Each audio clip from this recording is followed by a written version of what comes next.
প্রধানমন্ত্রী ব্রিক্সে যাবেন না, ব্রিক্স সম্মেলনে যাবেন না দিল্লিতে। কথা হচ্ছিল তিনি হয়তো এ মাসেই যেতে পারেন দ্বিপক্ষীয় সফরে দিল্লিতে। শেষ পর্যন্ত বোঝা যাচ্ছে সেই সফরটি তো তিনি যাচ্ছেন না, না ব্রিক্স সম্মেলনে না দ্বিপক্ষীয় সফরে। ভারতের রাজধানী নয়াদিল্লিতে অনুষ্ঠেয় ব্রিক্স শীর্ষ সম্মেলনে প্রধানমন্ত্রী তারেক রহমানের যোগ না দেবার সম্ভাবনা নিয়ে যে আলোচনা চলছে, সেটাকে শুধু একটা সম্মেলনে যাওয়া বা না যাওয়ার সাধারণ সিদ্ধান্ত হিসেবে দেখবার সুযোগ নেই। এমনকি এই যে দ্বিপক্ষীয় সফরে যে আলোচনাটা উঠছিল যে তিনি যেতে পারেন, একটু তৎপরতা মনে হচ্ছিল, সেটাও এড়িয়ে যাওয়াটাকে একটা সাধারণ সিদ্ধান্ত হিসেবে দেখবার সুযোগ নেই। এর সঙ্গে জড়িয়ে আছে বাংলাদেশ ভারত সম্পর্কের বর্তমান টানাপোড়েন, শেখ হাসিনাকে ভারতে আশ্রয় দেয়া, তাকে বাংলাদেশের রাজনীতিতে আবার সক্রিয় হবার সুযোগ করে দেওয়ার অভিযোগ, প্রত্যর্পণের প্রশ্ন, সীমান্ত হত্যা, অভিন্ন নদীর পানি, বাণিজ্য বৈষম্য, ট্রানজিট, নিরাপত্তা, আঞ্চলিক কূটনীতি এবং দুদেশের মধ্যে বহু বছরের জমে থাকা অবিশ্বাস। শুরুতেই বলে রাখি, আমি মনে করি তার দ্বিপক্ষীয় সফরে যাওয়া উচিত এবং পারলে বড় কোনো সমস্যা না থাকলে ব্রিক্স সম্মেলনেও যাওয়া দরকার ছিল।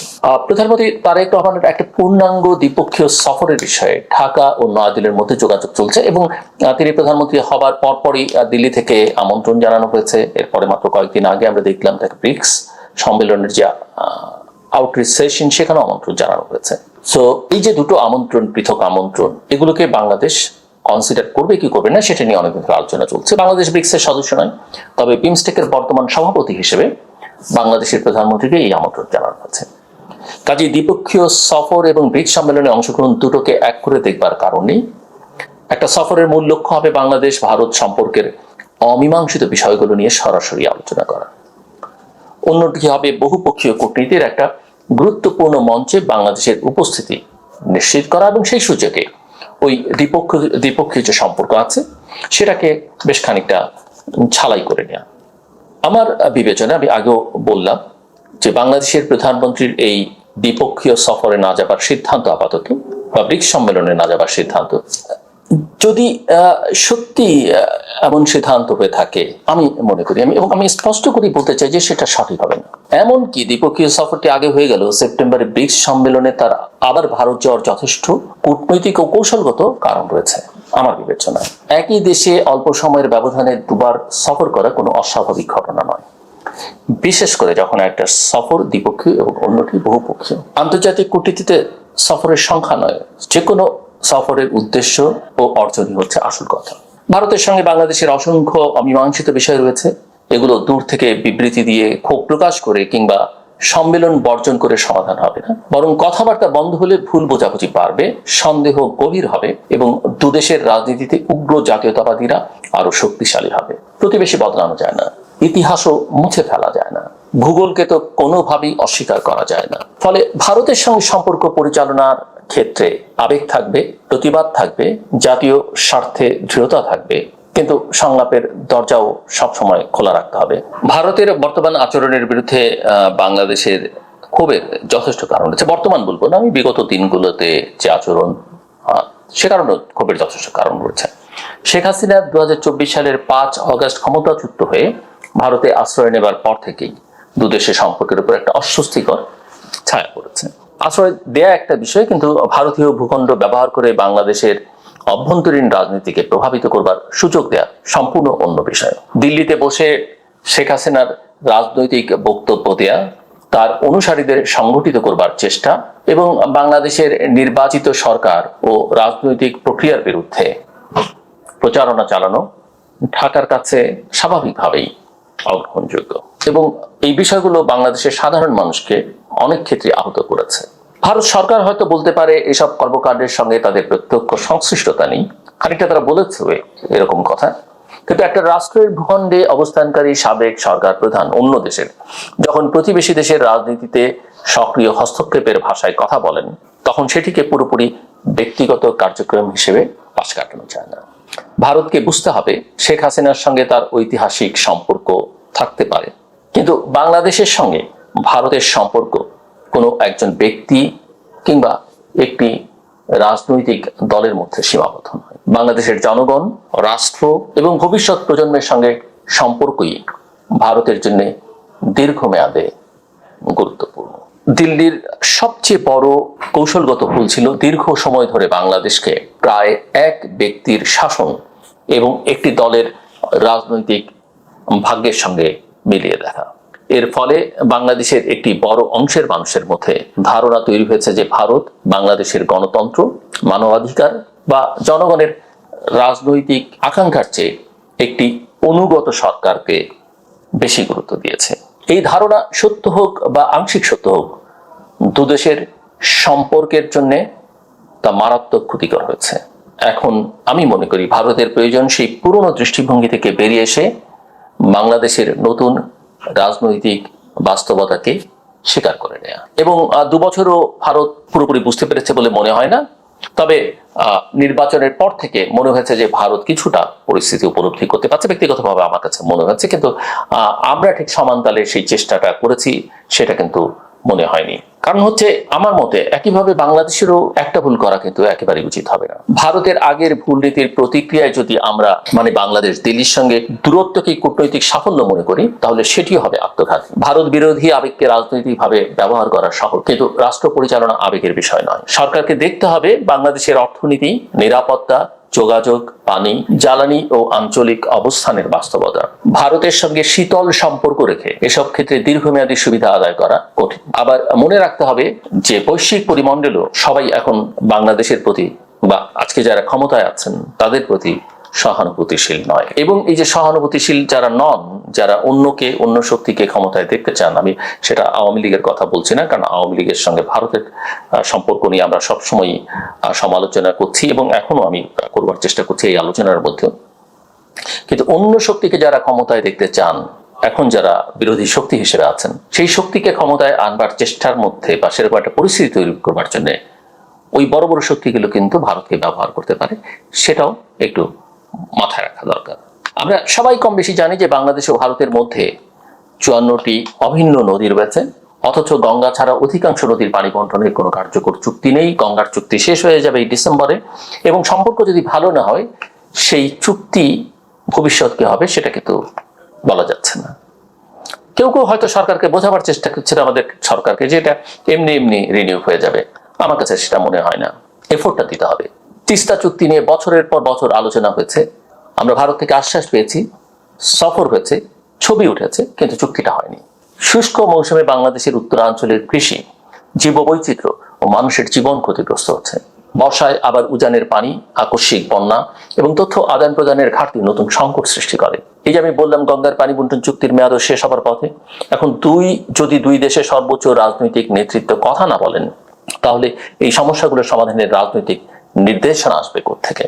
নদীর সমস্যা কেবল পানি ভাগাভাগির হিসেব নয়, এটা পরিবেশ, কৃষি, খাদ্য নিরাপত্তা, মানুষের বাস্তুচ্যুতি এবং ভবিষ্যৎ জলবায়ু সংকটের প্রশ্ন।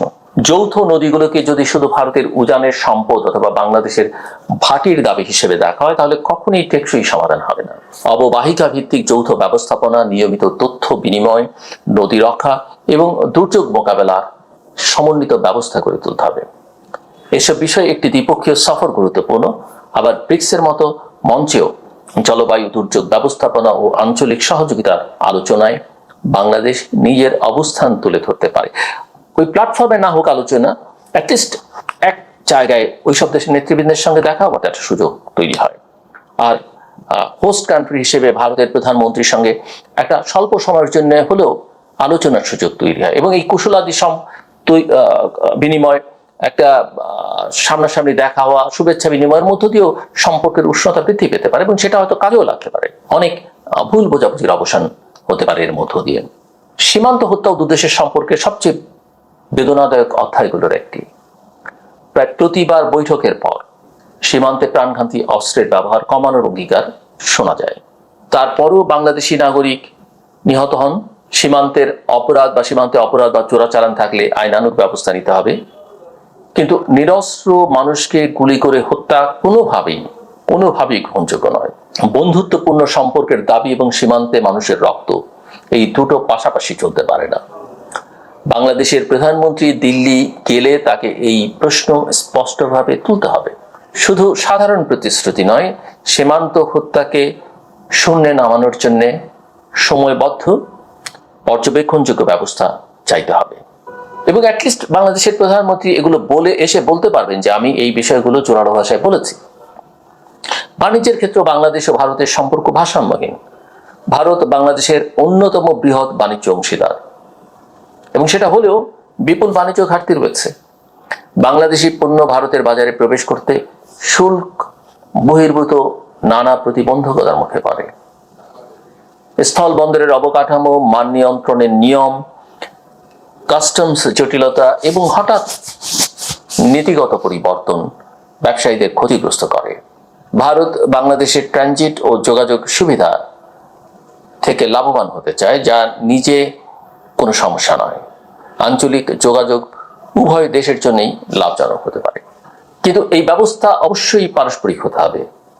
বাংলাদেশ যদি ভারতকে তার উত্তর পূর্বাঞ্চলের সঙ্গে যোগাযোগের সুবিধে দেয়, তবে বাংলাদেশেরও নেপাল, ভুটান এবং বৃহত্তর আঞ্চলিক বাজারে অবাধ প্রবেশাধিকার পাওয়া উচিত।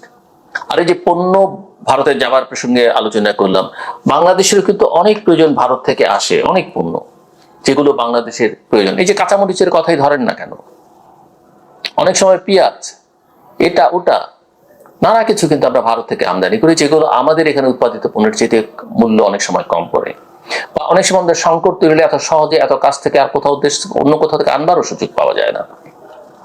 সেই বিবেচনাটা কিন্তু আমি মনে করি আমাদের মাথায় রাখতে হবে। তবে আমাদের প্রশ্ন হতে হবে, বাংলাদেশ কি পেল, কি শর্তে পেল, কতটা অর্থনৈতিক সুবিধা পেল, সার্বভৌমত্ব ও নিরাপত্তার যথাযথ সুরক্ষা আছে কিনা।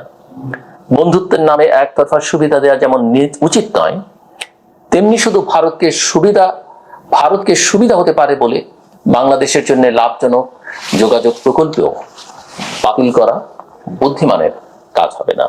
রাষ্ট্রের স্বার্থ নির্ধারিত হবে হিসেব, তথ্য ও দীর্ঘমেয়াদী কৌশলের ভিত্তিতে। শেখ হাসিনার প্রত্যর্পণের প্রশ্নটিও এড়িয়ে যাবার কোনো সুযোগ নেই। তার বিরুদ্ধে বাংলাদেশের আদালতের সিদ্ধান্ত, বাংলাদেশের জনগণের ক্ষোভ, গুরুতর অভিযোগ এবং সরকারের আনুষ্ঠানিক প্রত্যর্পণ অনুরোধ রয়েছে। ভারত এই প্রশ্নে আইনি ও কূটনৈতিক জটিলতার কথা বলতে পারে, কিন্তু অনির্দিষ্টকাল নীরব থাকা সংকটকে আরো গভীর করবে। ঢাকা ও দিল্লিকে সরাসরি বসে বিষয়টির আইনি অবস্থান, দ্বিপক্ষীয় প্রত্যর্পণ চুক্তি এবং সম্ভাব্য করণীয় নিয়ে কথা বলতে হবে। ভারত যদি তাকে অবিলম্বে ফেরত দিতে প্রস্তুত নাও থাকে, অন্তত ভারতীয় ভূখণ্ড থেকে বাংলাদেশের বিরুদ্ধে রাজনৈতিক কার্যক্রম পরিচালনার সুযোগ বন্ধ করা উচিত। এই উচিতটা যে উচিত সেটা ভারত যে একেবারে বোঝে না তা কিন্তু নয়। সাম্প্রতিককালে তাদের মুখপাত্র পররাষ্ট্র দপ্তরের জয়সলের কথা কিন্তু সেটা বোঝা গেছে। কিন্তু বাংলাদেশের দিক থেকে ঠিক এই ক্ষোভের কারণেই ব্রিক্স সম্মেলন বর্জন করা বা না যাওয়া, বা দ্বিপক্ষীয় সফরে আপাতত না যাওয়া কৌশলগতভাবে দুর্বল সিদ্ধান্ত হবে। কূটনীতিতে অসন্তোষ প্রকাশের বহু পথ রয়েছে। বৈঠকে যাওয়া মানে ভারতের সব নীতি মেনে নেওয়া নয়, দ্বিপক্ষীয় সফরে যাওয়া মানে ভারতকে গুরু মানা নয়, করমর্দন মানে আত্মসমর্পণ নয়, একই মঞ্চে উপস্থিত থাকা মানে অতীত ভুলে যাওয়া নয়, বরং প্রতিপক্ষ বা অসহযোগী প্রতিবেশীর সামনে নিজের বক্তব্য সরাসরি তুলে ধরাই শক্তিশালী কূটনীতি। কেউ মনে করতে পারেন এবং হয়তো বলতেও পারেন যে শেখ হাসিনাকে রাজনৈতিক কার্যক্রম চালানোর সুযোগ দেওয়ার পর বাংলাদেশের প্রধানমন্ত্রী দিল্লি গেলে তার সরকারের দুর্বলতা হিসেবে দেখা হবে। আমি কিন্তু বিষয়টিকে উল্টোভাবে দেখি। প্রধানমন্ত্রী যদি জাতীয় স্বার্থের একটি স্পষ্ট এজেন্ডা নিয়ে দিল্লি যান, অস্বস্তিকর বিষয়গুলো নির্দ্বিধায় তোলেন এবং জনগণকে সফরের অর্জন ও সীমাবদ্ধতা জানান, তাহলে সেটি দুর্বলতা নয়, নেতৃত্বের আত্মবিশ্বাস। সম্মেলন বর্জন করে ঘরে বসে কঠোর বিবৃতি দেওয়া সহজ, মুখোমুখি বসে সীমান্ত হত্যা, পানি প্রত্যর্পণ, বাণিজ্য এবং রাজনৈতিক হস্তক্ষেপের প্রশ্ন তোলা অনেক বেশি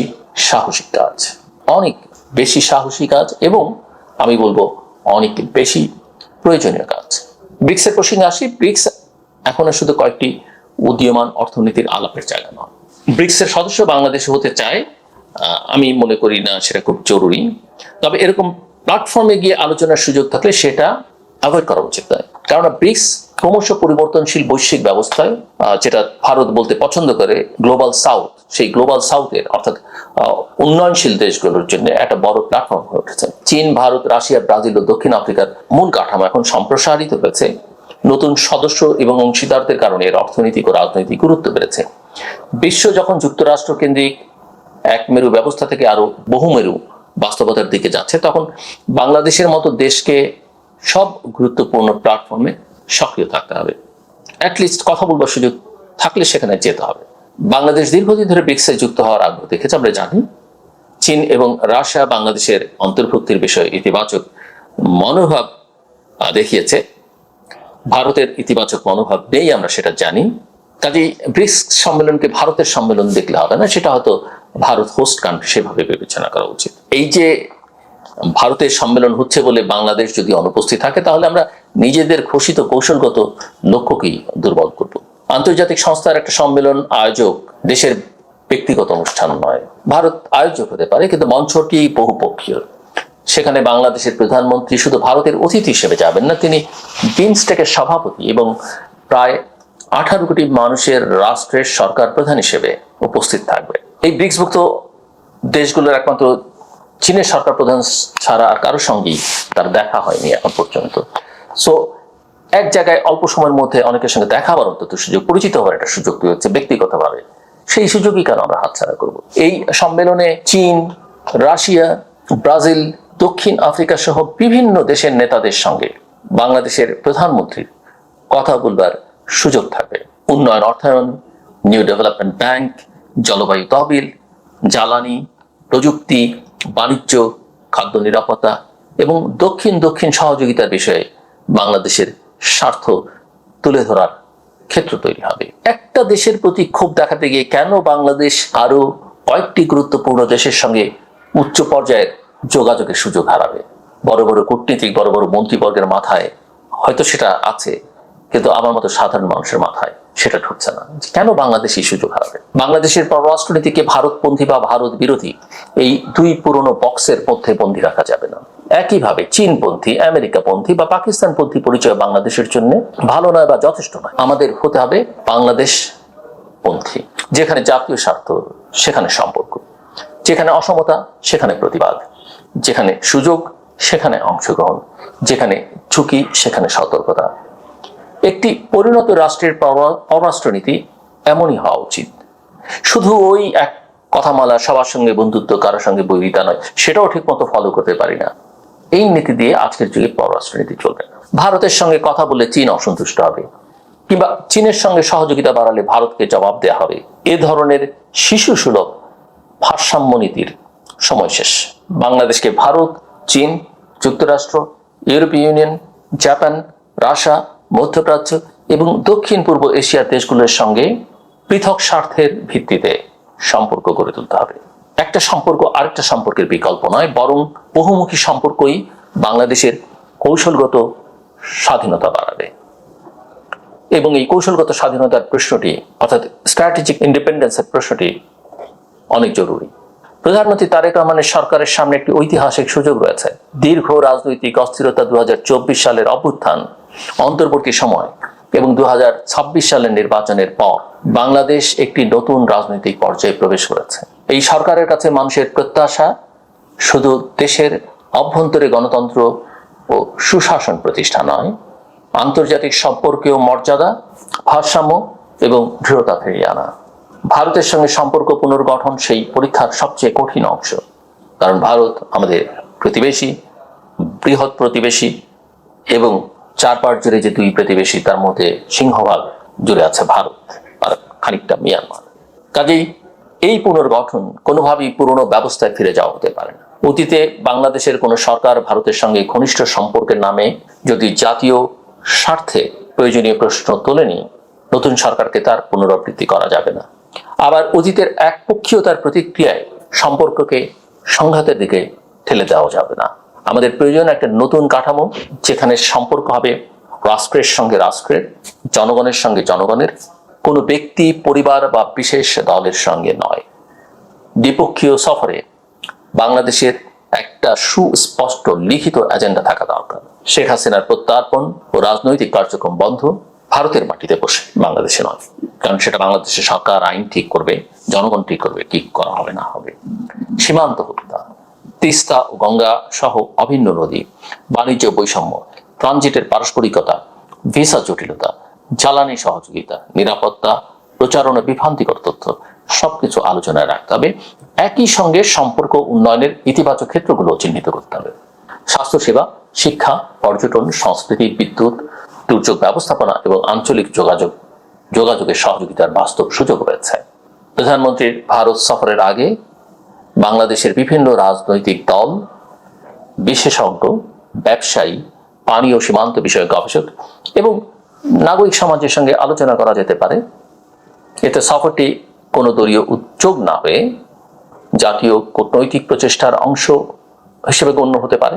সফরের পরও জনগণকে জানতে হবে কোন বিষয়ে অগ্রগতি হয়েছে, কোথায় মতপার্থক্য রয়ে গেছে এবং পরবর্তী পদক্ষেপ কি।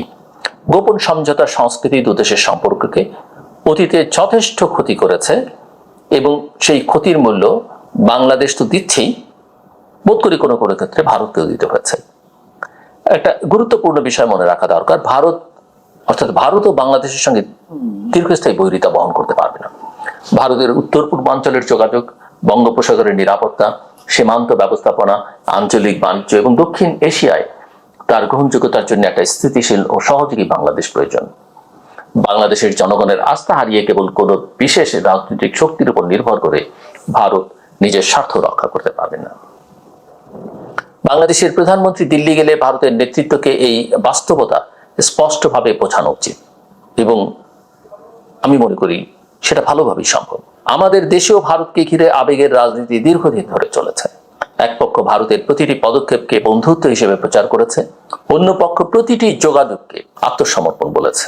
এই দুই চরম অবস্থান থেকেই বের হতে হবে। ভারতের অন্যায্য আচরণের সমালোচনা করা ভারত বিদ্বেষ নয়, আবার ভারতের সঙ্গে আলোচনার পক্ষে থাকা ভারতের কাছে নত হওয়া নয়। জাতীয় স্বার্থের কূটনীতিতে একই সঙ্গে দৃঢ়তা এবং সংলাপের ক্ষমতা থাকা দরকার।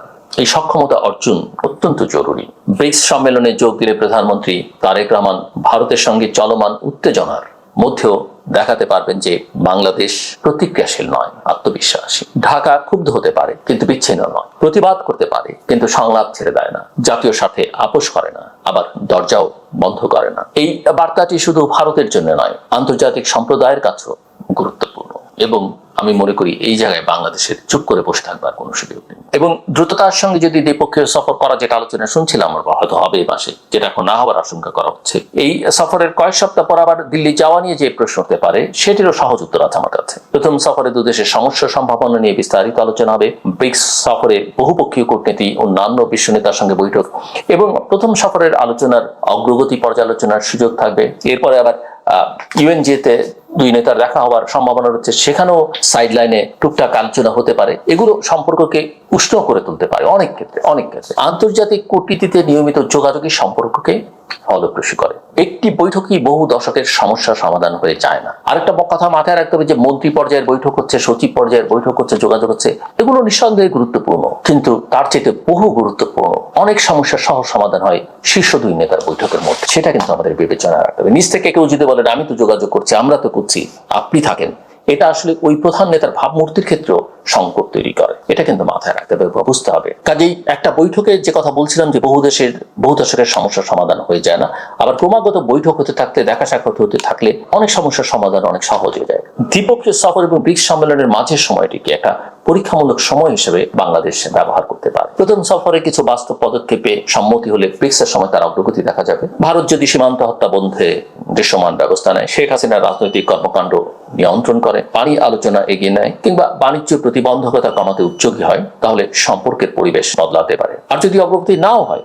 ব্রিক্সের মঞ্চে আবার আলোচনার সুযোগ থাকবে। অনুপস্থিত থাকলে সেই চাপ তৈরির ক্ষেত্রটিও হারিয়ে যাবে। আমার মনে হয় যে এই বিষয়গুলোকে অত্যন্ত গুরুত্বের সঙ্গে ভাবা উচিত। কূটনীতি পুরস্কার বা শাস্তির সরল ব্যবস্থা নয়। আমরা যাকে পছন্দ করি তার সঙ্গে কথা বলবো, যাকে পছন্দ করি না তাকে এড়িয়ে চলবো।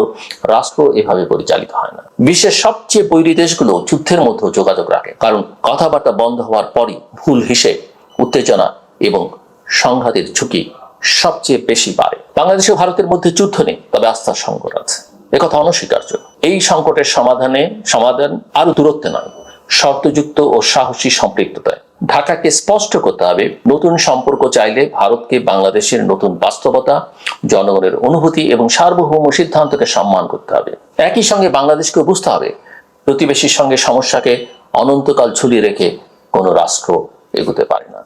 তাই আমি আবারও বলি, ব্যক্তিগতভাবে আমার বক্তব্য, আপনার পছন্দ হোক কিংবা না হোক, সেটা খুব পরিষ্কার। প্রধানমন্ত্রী তারেক রহমানের ভারত যাওয়া উচিত, একটা পূর্ণাঙ্গ দ্বিপক্ষীয় সফরে যাওয়া উচিত, সব অমীমাংসিত প্রশ্ন নিয়ে খোলামেলা কথা বলা উচিত, তারপরও তার ব্রিক্স সম্মেলনে যোগ দেওয়া উচিত। কারণ দুটো সফরের চরিত্র, লক্ষ্য ও কূটনৈতিক মূল্য আলাদা, একটি আরেকটিকে অপ্রয়োজনীয় করে না।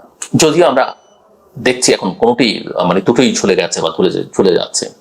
দিল্লিতে যাওয়া মানে শেখ হাসিনার বিষয়ে বাংলাদেশের অবস্থান থেকে সরে আসা নয়। দিল্লিতে যাওয়া মানে সীমান্ত হত্যা ভুলে যাওয়া নয়। দিল্লিতে যাওয়া মানে তিস্তার দাবি ছেড়ে দেওয়া নয়। বরং এসব দাবি ভারতের নেতৃত্বের সামনে আন্তর্জাতিক কূটনৈতিক পরিবেশে এবং রাজনৈতিক দৃঢ়তার সঙ্গে তুলে ধরার নামই কার্যকর পররাষ্ট্রনীতি। আমি জানি না আমাদের পররাষ্ট্র মন্ত্রণালয়ের দায়িত্বে থাকা ব্যক্তিবর্গ প্রধানমন্ত্রীকে কি বার্তা দিচ্ছেন বা কি বোঝাচ্ছেন। বাংলাদেশের স্বার্থ রক্ষার সবচেয়ে শক্তিশালী পথ হলো সব পক্ষের সঙ্গে কথা বলা, কিন্তু কারো কাছে নত না হওয়া, সব মঞ্চে উপস্থিত থাকা কিন্তু নিজের কণ্ঠ হারিয়ে না ফেলা, প্রতিবেশীর সঙ্গে সহযোগিতা করা কিন্তু অসমতা মেনে না নেওয়া। ব্রিক্স সম্মেলনে না গিয়ে আমরা হয়তো সাময়িক ক্ষোভ প্রকাশ করতে পারবো, দ্বিপক্ষীয় সফরে না গিয়ে আমরা হয়তো সাময়িক রাগ দেখাতে পারবো, কিন্তু সেখানে গিয়ে জাতীয় স্বার্থের কথা বললে আমরা একটা পরিণত, আত্মবিশ্বাসী এবং কৌশলগত বাংলাদেশের পরিচয় দিতে পারবো। অনেক ভুল বোঝাবুঝির অবসান করতে পারবো, হয়তো ভুল না, আমি বলবো সঠিক বোঝা হোক, কিন্তু জটিলতাগুলো নিরসন করতে পারবো। সমস্যা জমিয়ে রাখলে তা একসময় সংকটে পরিণত হয়। সংলাপ সমস্যার তাৎক্ষণিক সমস্যা সমাধান নিশ্চিত করে না হয়তো, কিন্তু সংলাপ ছাড়া সমাধানের পথই তৈরি হয় না। ঢাকা ও দিল্লি দু রাজধানীকেই এই সহজ সূত্রটি বুঝতে হবে। দরজা বন্ধ করে প্রতিবেশীকে বদলানো যায় না। দরজা খুলে চোখে চোখ রেখে নিজের স্বার্থে দৃঢ় থেকে কথা বলাই হচ্ছে রাষ্ট্র নায়কোচিত পথ। যারা দিল্লির বিরুদ্ধে খেপিয়ে তুলে অন্য শক্তিগুলো হয়তো বাংলাদেশকে উস্কানি দিতে পারে, কিন্তু মনে রাখতে হবে দিল্লির সঙ্গে যে স্বার্থের সম্পর্ক আছে বা দিল্লির সঙ্গে সংকট হলে যে জটিলতা তৈরি হতে পারে, ওইসব দেশের এই সংকট সমাধান, ওইসব স্বার্থ সুরক্ষা দেয়া বাংলাদেশকে সম্ভব নয়। আমি খুব দৃঢ়তার সঙ্গেই কথা বলছি। এই মুহূর্তে বাংলাদেশের প্রয়োজন অভিমান নির্ভর কূটনীতি নয়, আত্মমর্যাদা সম্পন্ন বাস্তববাদ। প্রধানমন্ত্রীকে তাই দিল্লি যেতে হবে, একবার দ্বিপক্ষীয় আলোচনার জন্য, প্রয়োজন হলে আবার ব্রিক্সের বহুপক্ষীয় মঞ্চে। কারণ ভারতের সঙ্গে আমাদের সমস্যার সংখ্যা এত বেশি এবং সম্পর্কের গুরুত্ব এত গভীর যে নীরবতা এখানে কোনো নীতি হতে পারে না। কথা বলতে হবে, কঠিন কথা বলতে হবে, বারবার বলতে হবে। সমস্যার সমাধান না হওয়া পর্যন্ত সংলাপ চালিয়ে যেতে হবে। অন্যথায় সমস্যাগুলো শুধু অমীমাংসিতই থাকবে না, সময়ের সঙ্গে আরো জটিল, আরো রাজনৈতিক এবং আরো বিপজ্জনক হয়ে উঠবে। আমার কথা শুনবার জন্য অসংখ্য ধন্যবাদ। আপনাদের সবার জন্য শুভকামনা।